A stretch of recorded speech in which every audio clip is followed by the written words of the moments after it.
Offline sellers online business में fail क्यों हो जाते हैं, तो कुछ उसके रीजंस हैं, उनको सबको हम यहाँ पे डिस्कस करते हैं।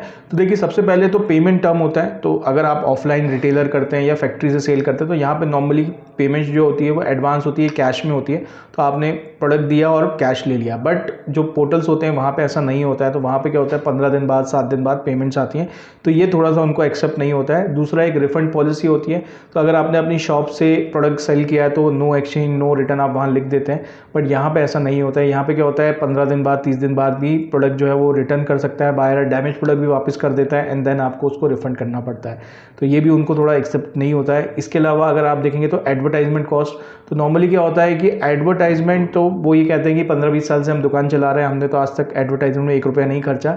बट अमेजॉन, ईबे, एटसी जितने भी पोर्टल्स हैं उसमें आपको फर्स्ट डे से ही एडवर्टाइजमेंट का कॉस्ट करना पड़ता है। इसके साथ ही पॉलिसीज़ जो पोर्टल्स की होती हैं, आपको सारे कंप्लाइंस पूरे करने होते हैं, टाइमली डिलीवर करना होता है, ये सारी चीज़ें करनी होती है। अगर नहीं करते हैं तो आपका अकाउंट सस्पेंड हो जाता है। तो ये चीज़ भी थोड़ी सी शॉपकीपर्स, रिटेलर्स को एक्सेप्टेबल नहीं होता है, क्योंकि शॉप में वो जैसा चाहे वो खुद करते हैं, सारी चीज़ें, सारे रूल्स रेगुलेशन उनके होते हैं। तो उनको आदत नहीं होती कि किसी और के रूल्स रेगुलेशंस को वो माने।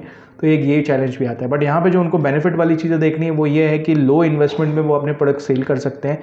ज़्यादा कोई शॉप शोरूम का खर्चा नहीं करना होता, ज़्यादा इंप्लॉयज़ नहीं रखने होते। इसके बाद दूसरा ऑप्शन होता है कि आपका ईजिली यहाँ ब्रांडिंग बन जाती है और आप अपने प्रोडक्ट का आराम से ब्रांड बना सकते हैं। तीसरा ये होता है, बायर्स आपको अमेजॉन के होंगे, तो बायर्स आपको इजीली अमेजॉन के बायर्स आएंगे, आपका प्रोडक्ट लेके जाएंगे। तो अमेजॉन के ट्रस्ट पे वो आते हैं और आपके प्रोडक्ट यहाँ सेल हो जाते हैं। बट अगर आप शॉप से करते हैं तो वहाँ पे आपको ही अपनी प्रॉपर बायर का नेटवर्क बनाना पड़ता है और जो आपकी शॉप में आए और प्रोडक्ट खरीदे।